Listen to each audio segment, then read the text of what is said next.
just on how the off season has gone so far. Obviously, we're a couple of months removed from spring ball now, about a month from fall camp. Just what is your thought on the general program right now? The off season, off season is so different the last 3 years because of the rule changes. And the biggest thing I really believe in our sport, it's still about continuity and experience. And I think this in our third year, we've really invested and tried to stay true to what we're trying to do and build the program. And I had to make a choice when I took the job at Colorado State with the new climate and the new rules. I had to make a choice if I wanted to recruit high school kids and traditionally build the program the way we've always built it, excuse me, or if you wanted to go sign a bunch of transfer guys and guys that were, unfamiliar with your culture and your program. And I really believe that the best way to go and the best players that we could get would be high school players. Because I know our coaching staff does a great job of evaluating, and we have an exact plan of what we want at every position. So to get the end result of the team that we want, that looks like we want, that plays like we want, you have to fill it with players that fit that profile. And so I just felt like it was more important to recruit high school players that had that profile and bite the bullet. We were young. Our first 2 years, we played a freshman quarterback the last 2 years, which was not intended, but we liked our kids, and we felt like if they got experience, they would end up being really good. And, and we've had to take our medicine. I think that's the big thing. When you play with young players and you play with a young team that's not mature yet, you're going to have some hard lessons, and we had some. And, we had four games that came down to the last play last year, and we had 7 one-score games. I think before Kyle left, he told me that was the first time that Colorado State had 7 one-score games since Sonny Lubick was there. And so we're building a competitive team. And now, I'm so excited because experience is starting to pay off. We have experience and size and speed at almost every position. And when I look at the numbers of snaps that kids have played in our D-line, in our secondary, in our offensive line, it's just a different team, And so, we played with a freshman quarterback. He played like a freshman quarterback at times. He did some really good things, and then he did some things that make you scratch your head. And the best thing about a freshman quarterback is that he becomes a sophomore. And so I think Brayden will be much better. I think the other thing you have to remember is that we played with a walk-on running back for a majority of the season last year. And so that's a bad combination. When you have a freshman quarterback and a walk-on running back, you don't have anybody that can take the pressure off that quarterback. And so Brayden was put in a lot of tough situations where he had to kind of try to win a game. And he did well at times, and then other times he fell short. But he was in a lot of different situations. He learned a lot from those situations. And he should be much better for it, and we'll be much better around him. I think our offensive line, which was a train wreck when we got to CSU, is maybe as good as I've ever had as a coach. And you can't have a good team if you don't have a good offensive line. And so the experience, the number of snaps those guys have played. I mean, Jacob Gardner's probably played more plays than anybody in this conference. He's been a starter ever since he was a true freshman when we had him at Nevada. And he's our center, and you couldn't ask for a better anchor. to lead an offensive line. And so just really excited about that group of guys. Getting Tory back was huge.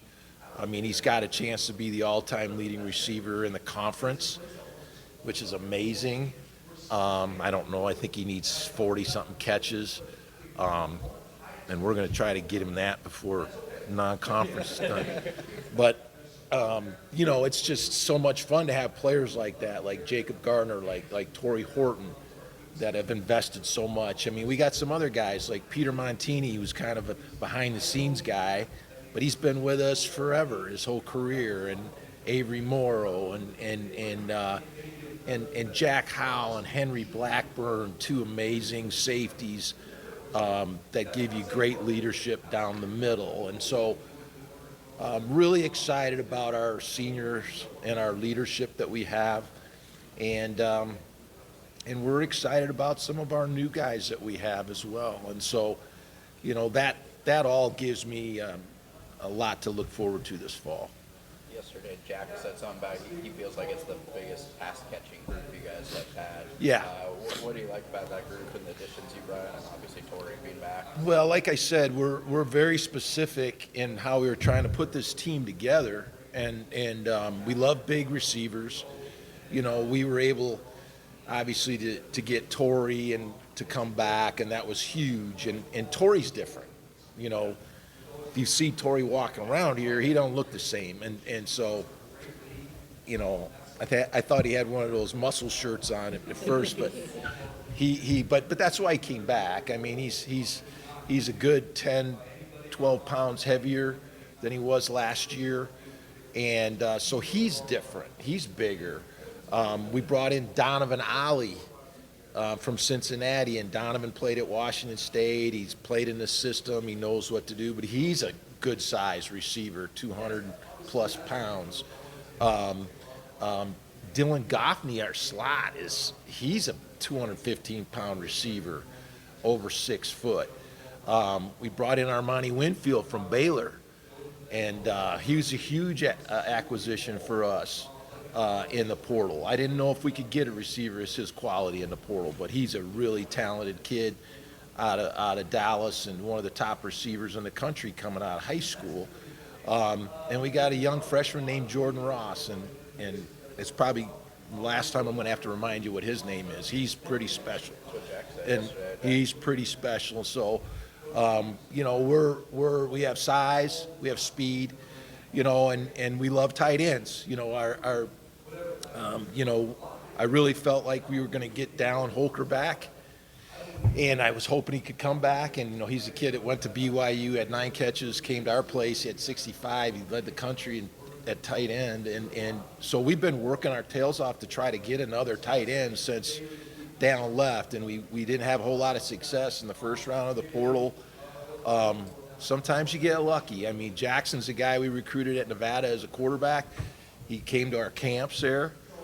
We got to know him, and it's just one of those deals. He went home for the summer, and he came back, and all of a sudden he's 6'8". He's 6'8", 240. He's AU basketball player. He switched positions, started playing tight end, went to Navarro Junior College, and everybody's recruiting him. And so we're really excited about him. I mean, he gives you a kind of guy like Cole Turner. We had at Nevada, 6'8", 240 pounds. He's bigger than Cole. He's got 3 years eligibility left, and he's very athletic. And so I'm excited about him as another weapon for Brayden. And but we have a big receiving core. We have, you know, I thought we had a pretty amazing receiving core when we were at Nevada, when we had Romeo and all the guys that were there with him. But we're starting to look very similar to that. You mentioned the commitment to high school recruiting. You guys obviously like to do this all around the country, but you have your hot spots of where you like to go. Have you noticed with the schools that you regularly recruit, kind of some other schools that maybe have chosen the other route, and they're kind of thankful that you guys have stuck to recruiting? Absolutely, absolutely. You know, I just, you know, I've been coaching long enough and to see different trends come and go, but I just think there's a lot of coaches that are doing drive-by recruiting. You know, they drive by and see a kid, and if a lot of people are talking to him, they think he's a good player. We just don't do it that way. We know what we're looking for. You know, and I think I was in the NFL for 6 years and working combines and being around the people that I was around. I really learned a lot, you know, from Bill Polian and from Al Davis when he was alive. I mean, what we look for is very specific in players. And we don't care who's recruiting them. We don't care how many stars they have. We don't care how many offers they have. And that's really helped us over the years, because when we tell a kid we want him, and we know we want him, and they feel that. And a lot of schools are not recruiting like that, because they're trying to save scholarships for transfer players. They're not really sure what they're looking for.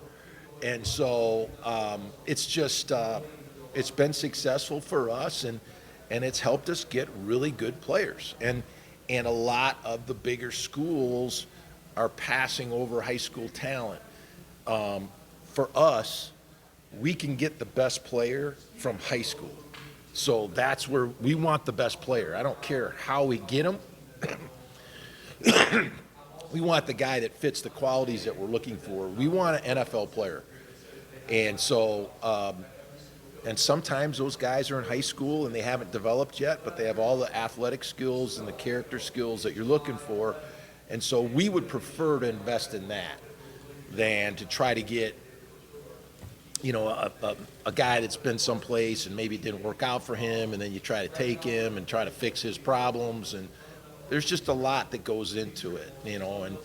And we also are very specific when we do go to the portal what we look for. You know, consistency matters. And so when we look for a kid in the portal, we look for a guy that's been a 2-year starter, that's played, you know, over 1,000 snaps, that's really proven that he's dependable. And, you know, a lot of schools are not doing that. A lot of people are just trying to get this guy who was good out of high school. He didn't work out there. He had problems at the school. He couldn't start. He couldn't play. He's unhappy. We'll take him and we'll fix him. And sometimes you can fix a guy like that. Sometimes you can't. And so you're better off recruiting somebody that you know their qualities are exactly what you're looking for, and build them up in your program. As part of that, recruiting high school, you have the time to actually get to know the kid versus the portal. There's no doubt. Yeah, when we recruit a high school player, we've known them for probably 2 years, sometimes longer than that, because we're going back to the same schools. And so when a kid comes available in the portal, I mean, you got a couple weeks to figure out if he fits. And that's hard to do. It's really hard to do. And so, you know, and there's going to be a lot of mistakes that people make with portal kids. And we've been pretty successful because we're very specific in what we're looking for. And because those kids have a proven track record, you know what you're going to get. You know, we try not to recruit guys that haven't played much, you know, and so that's I think that's really important to how you approach that.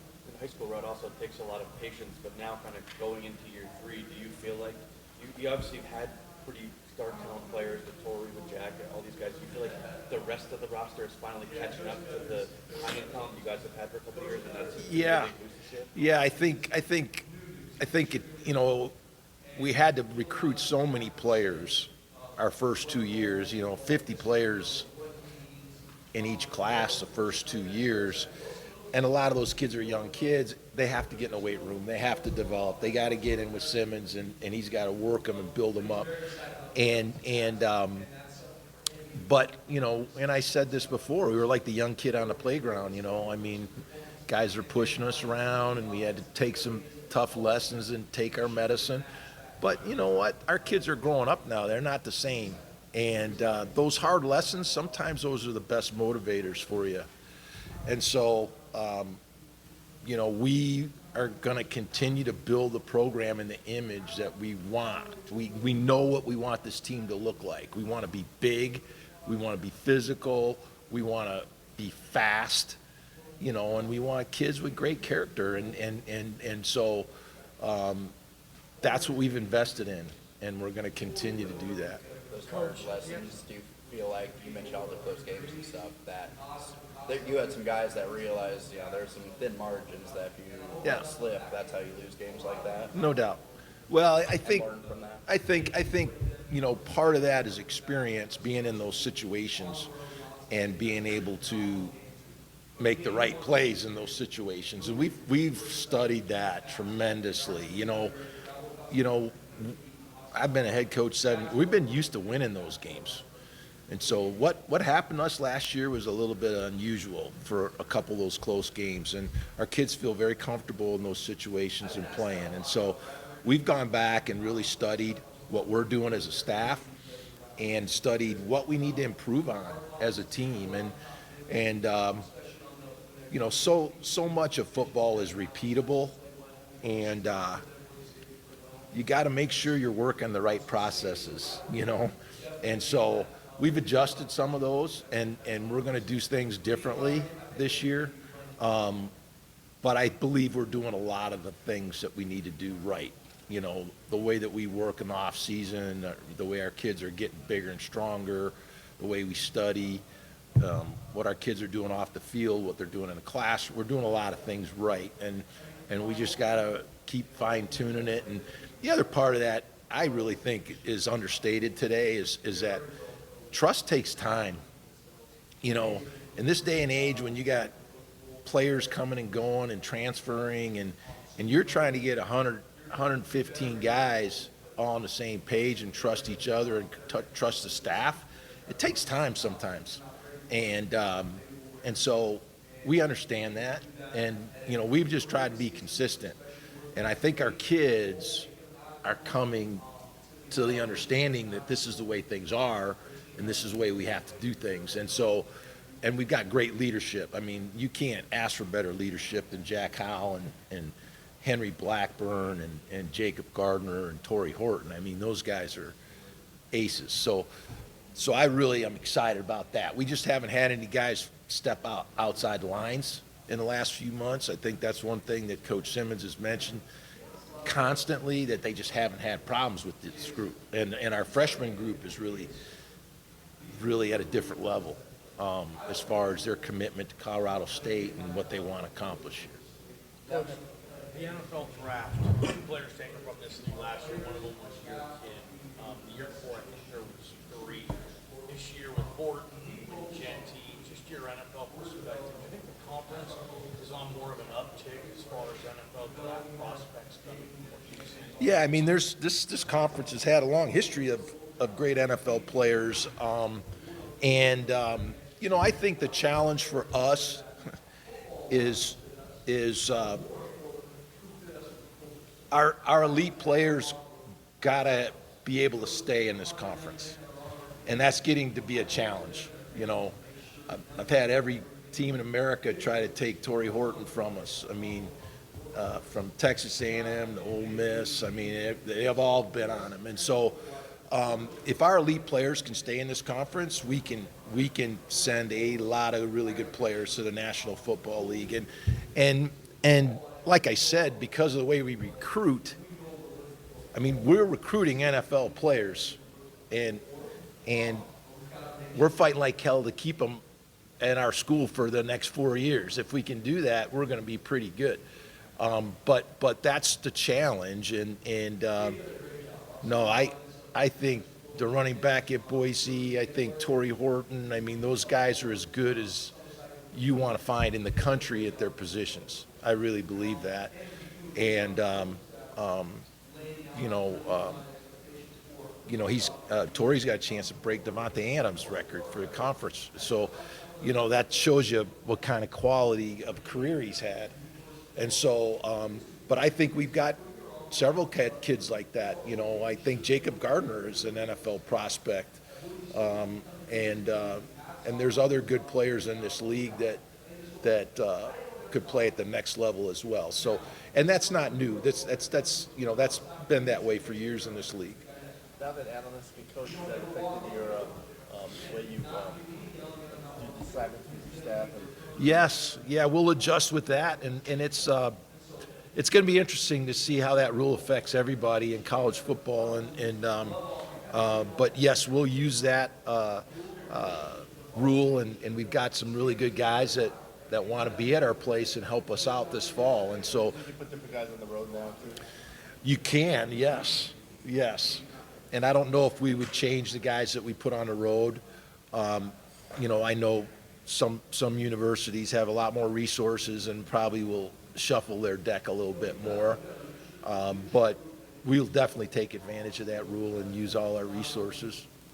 Coach, yesterday, Tory spoke a lot about loyalty and gave him one of his only offers coming out of high school. I mean, just how rewarding has it been for you to be able to develop him? I mean, Tory's just one of my favorite guys I've ever coached, and if you ever had a chance to spend any time with him or his parents, you understand what an amazing kid he is. And he's such a great example. I mean, he's our best player, but he also won our academic award.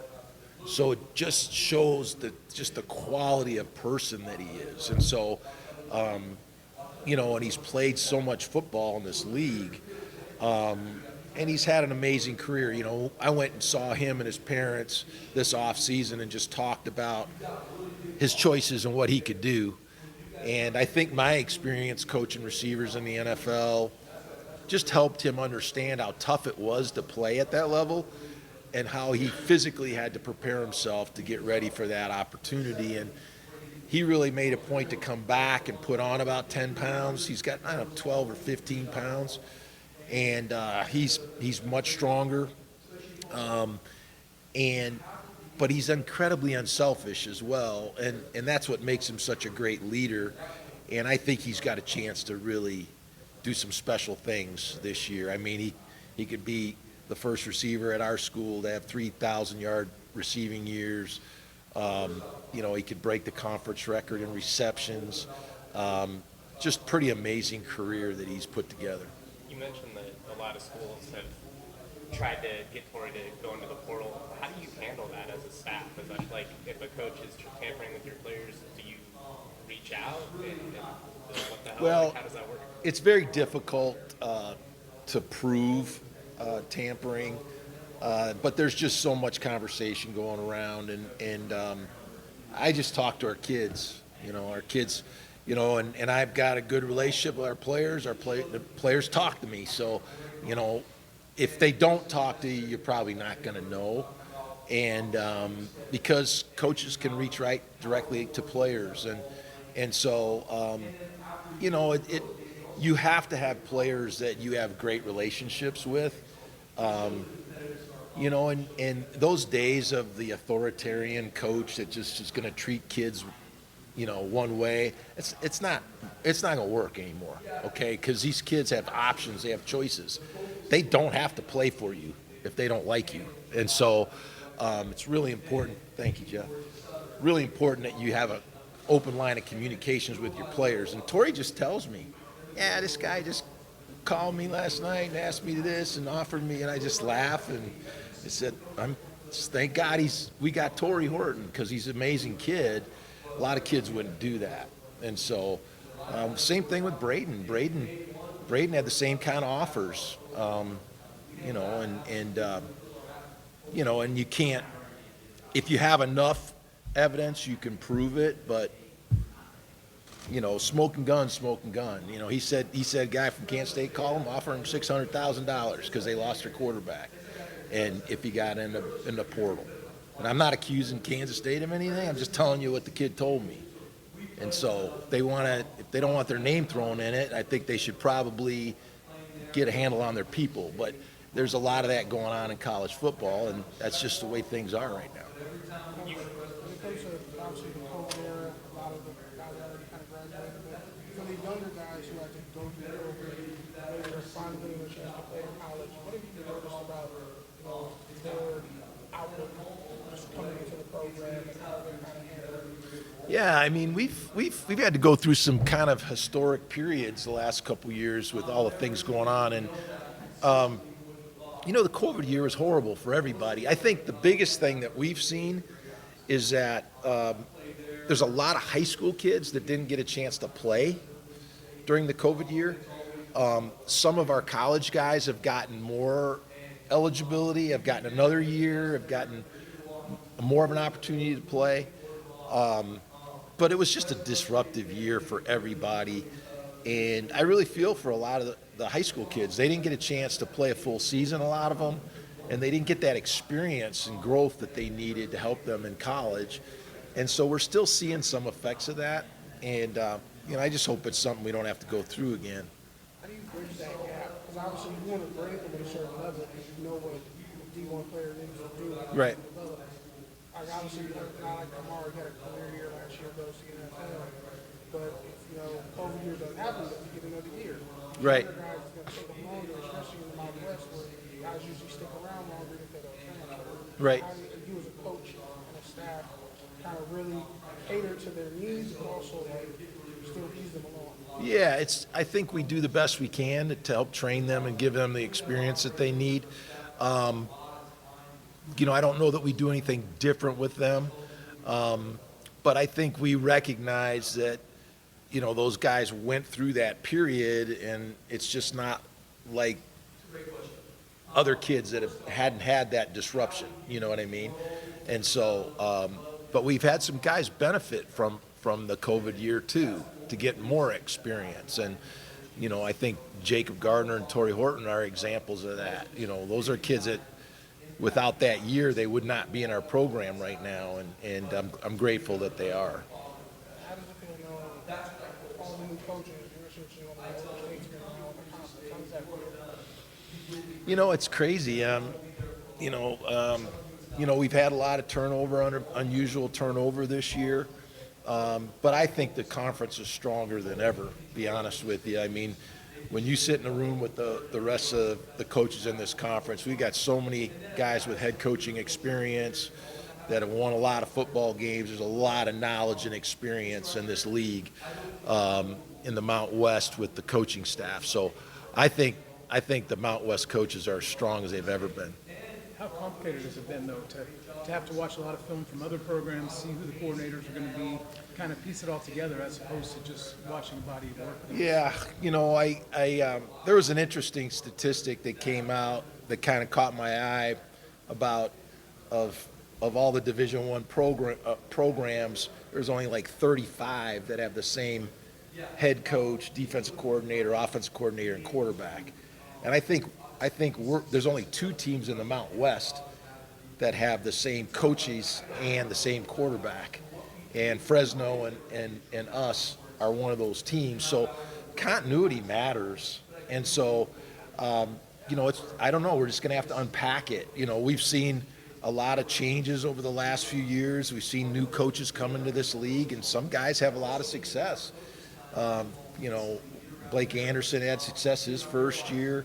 Coach Odom had success last year. So it just depends on the mix of kids that you have and the coaches. And sometimes things really work out. Sometimes they're a little disjointed. So it's really hard to say how it's going to. Is it almost a disadvantage to have the continuity because you're easier to study? Air Force, for example, anybody can watch them. That's been the same for I'd take the continuity any day over the uncertainty of what you have. And so, but I think the Mountain West is a really good conference. It's super competitive, and I think the coaches that we've added is just going to make it even more so. Coach Isaiah, is someone transferring to play for you again? Could you just walk us through, that process of him? Yeah, Isaiah, was a kid we recruited at Nevada, really athletic kid. And, sometimes circumstances just match and he gets an opportunity. We needed a corner, and he was available and we were familiar with him. Coach Banks had recruited him and coached him before. And so we had a lot of familiarity with him, and familiarity really matters with transfer players. If you know a kid and you know what he's about, you know what you're bringing into your program. He also was familiar with us and how we did things. So it's been an easy transition. I saw him yesterday before I left, and he can't wait to get on the field. He's really excited about this season and what he can accomplish. Played a little bit of wide Yeah, he's a talented kid. He's very quick, and so we're excited about him. Joe, talking to Tory about his passing game yesterday. What's your scout on Tory, the quarterback? You know, Tory. You say throw some dots. Yeah, Tory always teases Brayden about his passing ratings way higher than Brayden's.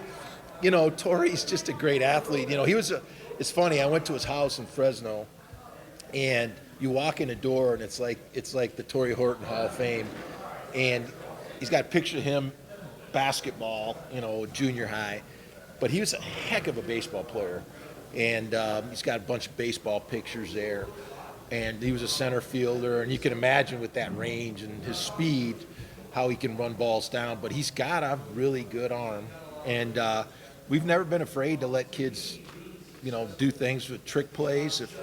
If we've got a kid that can do something, we're not afraid to let him do it. And Tory's got really good judgment as well. So when he gets the ball in his hands, he usually makes the right judgment and made some really big throws. The one in Colorado game was huge. And so we might have a couple more up our sleeve this year. You mentioned that he's as good as anybody in the country. Came out yesterday, he's rated a top 50 player for the new NCAA video game. So what does that mean for the program to get that type of recognition?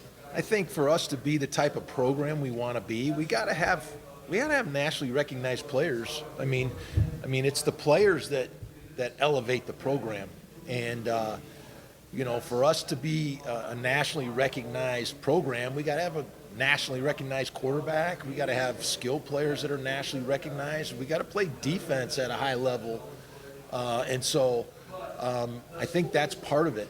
And you know, I think the more that we have guys that are doing things like Tory, the more our program's going to elevate to the highest level.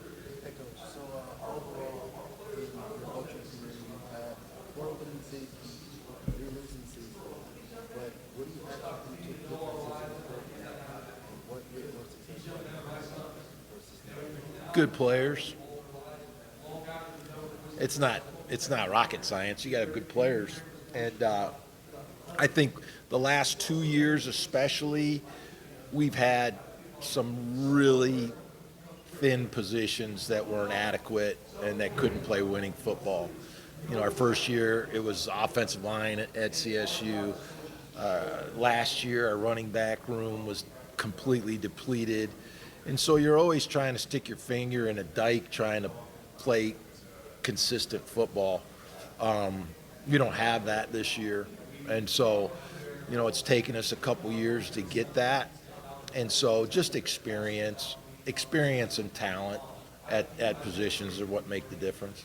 Because looking at your career, I know you've had a lot of stops along the way, but knowing your relationship with Bob Stoops from way back when, how important were those years in Norman, kind of where you are today, kind of position? No, I love my years in Norman, and I learned a lot from Bob. Bob and I went to college together and played together, and I actually played behind Bob. In our DB room at Iowa. It was Bob Stoops, and then it was Mike Stoops, and then it was me, and then it was Mark Stoops. So 4 guys who all became Division I head coaches, all played the same position. We all played behind each other, and so it was a pretty cool room. But you know, we had great coaches at Iowa. I mean, Bill Brazier was our coach, and he taught us football. He taught us the game, and he taught us to be like quarterbacks of the defense. And so anyway, I have a lot in common with Bob, and a lot of things we do about running a program came from Bob and Steve Spurrier and Hayden Fry, you know. And so we do like our schedule with our coaches is all for what we did at Oklahoma, and I just thought that was a great way to keep people fresh and keep everybody engaged. And so Bob had a big influence. I was at Oklahoma 7 years, and I mean, we coached in every BCS bowl game, so that was a big influence on me. Jay, you talked a lot about Brayden today, and obviously when you're mentioning the figures that he's getting offered, it tells you have a pretty talented player. But when you get to come here and kind of take another look at all the programs, do you feel like you've got one of the top quarterbacks in this conference capable of like what you had with Carson of leading you guys to being one of the top? Yeah, I think Brayden has all the qualities. I mean, I mean, when you decide to play a kid as a freshman, you better like him. I mean, because he's your future, right? If he wasn't that good, we would have never played him as a freshman. You know, we would have went out and got an older quarterback, a transfer guy. So yes, we believe in Brayden's talent. So we believe he's got all the qualities to be special in this league. And he threw for 3,400 yards. You know, I don't think people really understand, you know, what that means. I mean, you know, I was reading about Colorado's quarterback. Colorado's quarterback is the all-time leading passer in Colorado history, and he threw for 3,200 yards. So that means Brayden's thrown for more yards than anybody in the Colorado program's ever thrown. So I'm just saying that as a perspective, okay? So, I mean, there's a lot of schools that have certain records in that, but Brayden's a true freshman. He was a freshman, and he's got 3 years left. So, you know, he's got a lot of football in front of him, and he's got a lot to learn, and he's got to mature and grow up. But at the same time, he's, you know, he's very talented. He's not afraid, and he can make all the throws, and we got to help him be better too. I mean, there's a lot of things that are connected in football, and his performance also depends on a lot of other guys doing things better. From our kind of outside perspective, it seemed like players really respond to BFN and kind Yeah. of the energy he has. Like, what is kind of your view on how, you know, the rest of the team responds to the quarterback and the importance of that? Yeah, I think the one thing about the quarterback position that we look for, I mean, we look for three things, three qualities. You got to be really smart, number one. You got to be accurate, because to me, what separates a quarterback position from all the other positions, that he has to have the ability to throw. If he can't throw accurately, you don't need him to play quarterback. So, and then the third thing, he's got to be ultra competitive, and that's something that you can't hide, because there's so many adverse situations the quarterback's in. If he doesn't handle adversity well, it's going to affect your football team. So Brayden has those things. You know, I think one of the biggest things about him is, you know, he has made some mistakes, but he hasn't shied away after he's made a mistake. And he goes back out there and he tries to do what he needs to do to help the team win, and that's a great quality to have, because bad things are going to happen. And if you get deer in the headlight look, you're going to have a hard time being successful, and you're going to have a hard time for your teammates following you. So Brayden's a tough guy. He's a competitive guy. He knows that he has to do some things better. He's learned a lot. You know, when you play 12 football games and you get to go back and watch yourself play and see the mistakes that you made, you know, just simple things like throwing, you know, we get 4 downs. There's no reason to force the football into coverage on first and second down when you have more opportunities. And when you're a young player, you don't always understand that. And he's gone back and seen where, hey, you know, I didn't need to do these things that I did last year, and there's better choices that I need to make. And that's what experience teaches you. You mentioned Colorado, obviously wild game last year, incredible. You got them at home this year. Just wondering what kind of environment are you anticipating? And do you wish it was on the schedule every year? I know it's going away now for a few seasons. You know, I think I've had a chance to be at different schools, and I mean, I think rivalries are what make college football special, and so, and it's an in-state rivalry game, and it's been a special game for a long time to the people of Colorado. You used to play the game at Mile High, and now when we built the new stadium, you know, the contract was written to play home and home. And so 2 years ago, they were supposed to play in Fort Collins. It got canceled because of COVID. We played them last year. A lot of people watched the game. And now this year they get to come here. I think it's, you know, I do wish we played them every year because of, it's a rivalry game. And I think it's something the fans love and the players love to play in those kind of games. You know, we get to get them in our stadium this year. It should be great atmosphere. People are excited about the game. We're excited about the game. and should be incredible night. And so, Speaking of year out from that game, I mean, what was that experience? what's that? A year out from that Colorado game last year, I mean, what was that experience like? It was a good game. I mean, we fell short. We gave the game away. I mean, that was the experience, and but I think it was a fun game for our kids. I thought it was great for our fan base, and I thought it was good for the state of Colorado.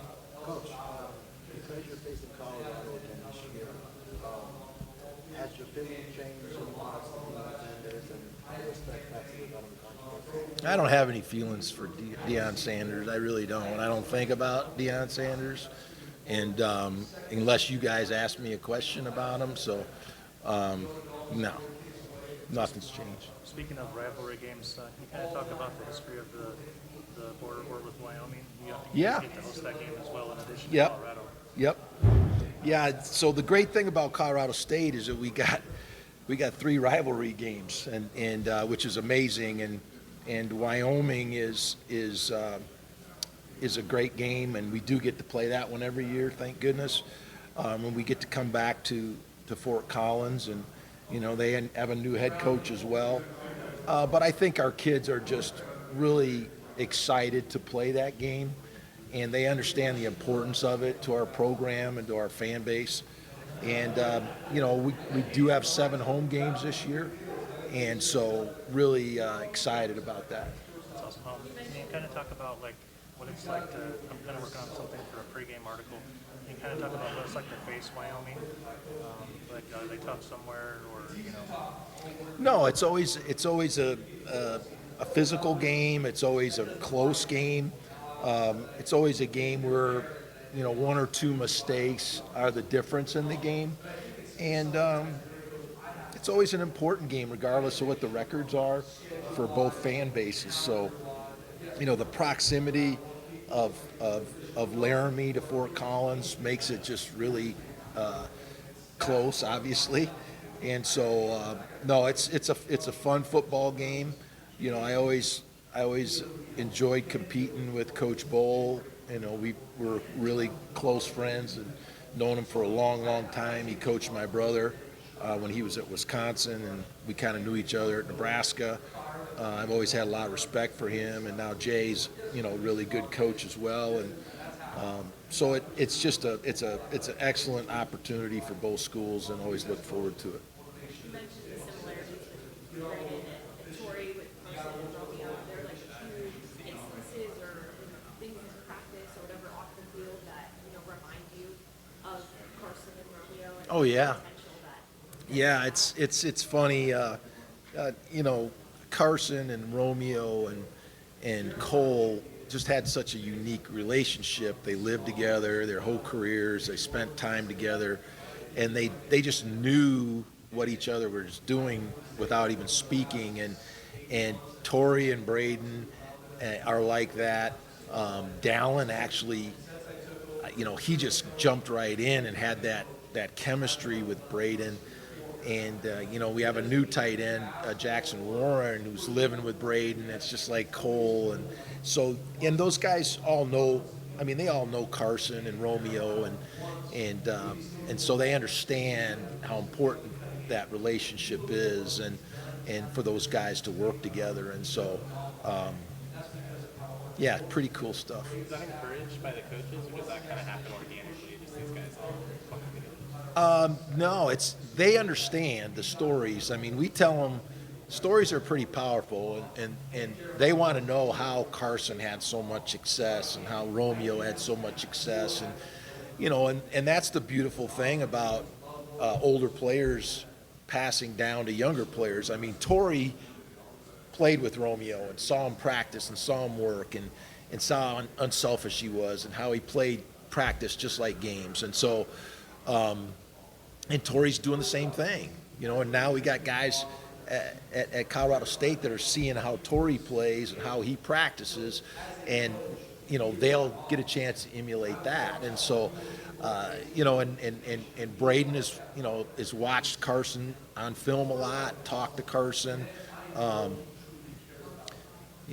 Carson got a hold of me the other day asking for a short yardage play or something. He's putting in new plays at the high school over there, but it's just part of it. There's a formula to playing well, and there's guys that have done it before, and if you follow what they did, you can have success too. Playing in one of the most watched games of the year last year, how did that help Colorado State football? I think we aspire to be a program that plays in big games, that gets recognized nationally, and so it's important. It's important to play well when you play on national TV, and you want people to know about your school. I can't even tell you how many people come up to me and say, I used to watch Colorado State when they used to play with Sonny Lubick on Thursday nights, and we've got a great place. We got a fantastic school. We got a great stadium. We got an incredible fan base, and and I think as our program continues to play well and win big games, more people are going to see that.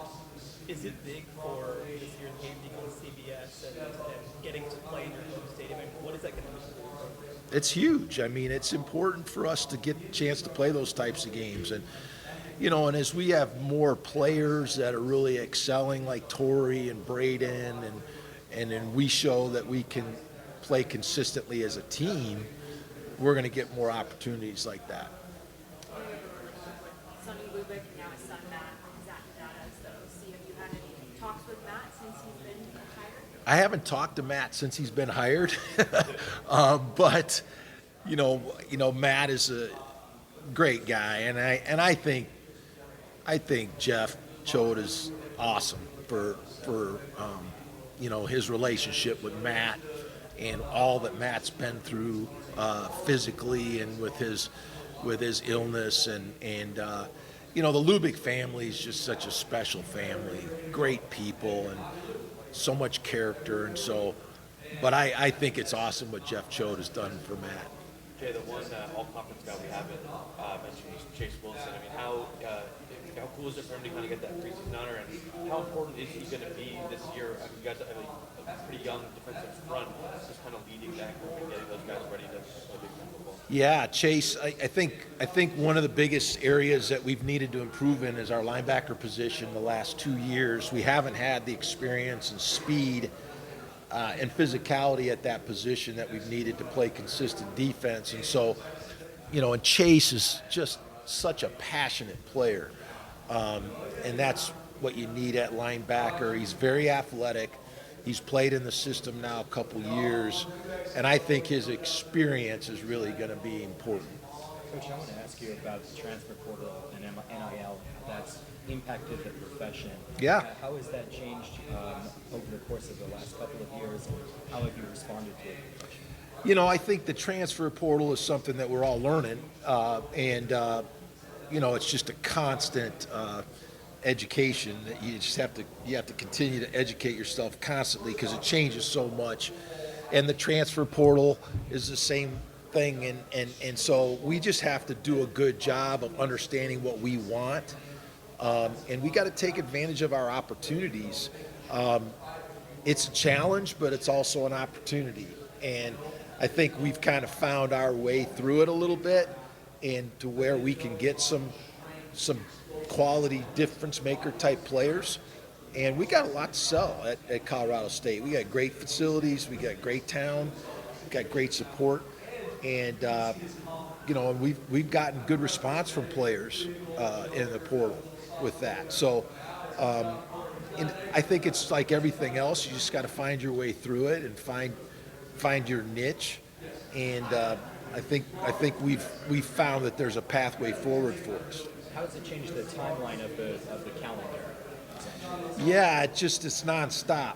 It's nonstop. Recruiting never stops. You got your high school kids, and you got recruiting with the transfer portal in December, and then, we just recruited all spring and brought kids in, so it's just nonstop, and it's probably going to get worse before it gets better, and so it's just something you have to adjust to.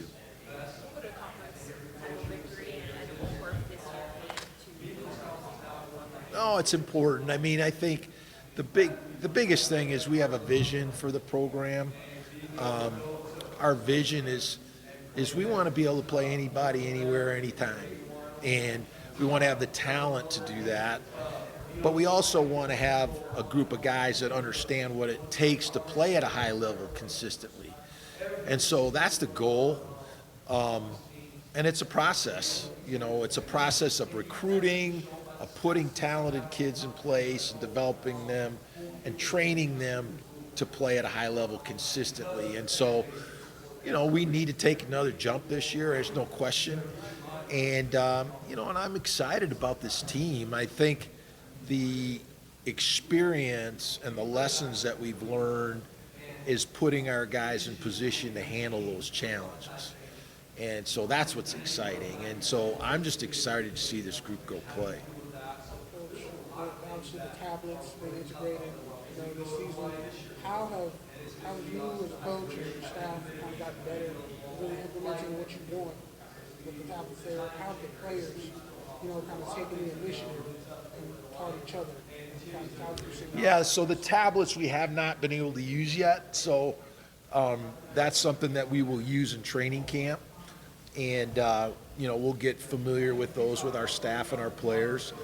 And then the coach-to-player communication, we did get a chance to use that in the spring. And so we'll just continue to work with our players with that and get them familiar with that and use that as a tool on game day. How big is that, the change? Obviously they've had it in the NFL for years. Yeah, I think it's important, and high schools use it. That's the thing. High schools have been using it, so for us not to have it available, it doesn't make sense. But I think it'll be helpful. The coach-to-player communication is a big change for college football, and we still play a different game than the NFL, and I don't think people really realize that. Most teams in the National Football League play in a huddle. Most teams in college football play no huddle. So the coach-to-player communication doesn't really affect college football as much as it affects pro football. But it's going to be different for sure. Maybe get the plays in a little quicker. Yeah, and but it's just a different communication when you're in a no huddle because the only guy you can talk to is the quarterback. So you don't talk to the other 10 guys. So he's got to talk to them. And you probably don't want to overwhelm them, have too much. Yeah. I think that was one thing I was really conscious of with Brayden is not trying to overload his mental processes with too much information. And so, but you can give him reminders, which is really good. Watch out for this weak safety here. Watch out for the pressure coming strong, and so I think it's real helpful. It's real helpful. And still for camp to start August 2nd. Yes. Yeah, we start. I just know when I have to go back to work, and then I just show up for practice. But I think it's around the 1st. Yeah, right around there. Tory talked about how you know the football, how to deliver a new receiver.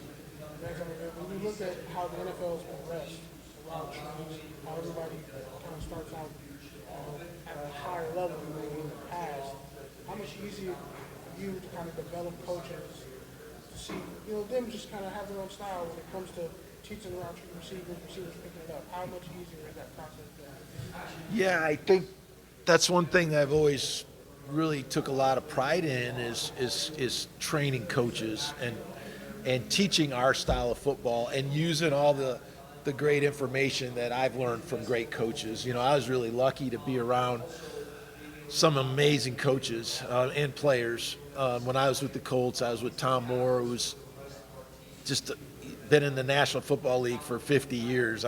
He's forgotten more football than people ever know, and he taught me a lot about receiver play.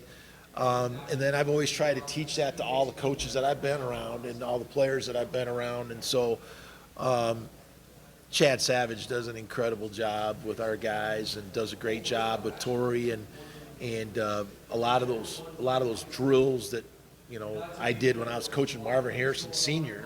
back with the Colts, Tory does those, and all of our players, Romeo, all those guys, we've trained them that way. So it's been fun, you know, and Tory's kind of, he's kind of the poster child, like, of everything that we teach, which is really cool to see his career come, you know, for a full circle. And that's really kind of cool to see. Been a big focus on continuity. Chad obviously has been a big part of the staff. Yeah. 3-time Mountain West Recruiter of the Year. Yeah. How important is he to what you guys do, what you're trying to build, and how big is it to be able to retain a rising star like him? You know, Chad Savage has been phenomenal. I mean, he's been such a big part of our program, and tremendous recruiter, but also a great coach. And you know, I've worked with Chad closely over the years. You know, he's worked with Romeo, he's worked with Cole Turner, he's worked with Tory Horton and all of our younger receivers, and just done an amazing job of going out every year and bringing in top talent, not only at the receiver position, but he's also our recruiting coordinator. So Chad just made an amazing impact on our program. He's one of the bright coaches in the country, one of the great recruiters in the country, and I'm just so excited to continue to see his progress. Is he a little maybe underrated in terms of the on-the-field stuff? It's obviously hike the recruiting quite a bit. Yeah, absolutely. He does a great job on the field and training those guys, and also skill development. And so, you know, his future is bright, and incredibly loyal guy.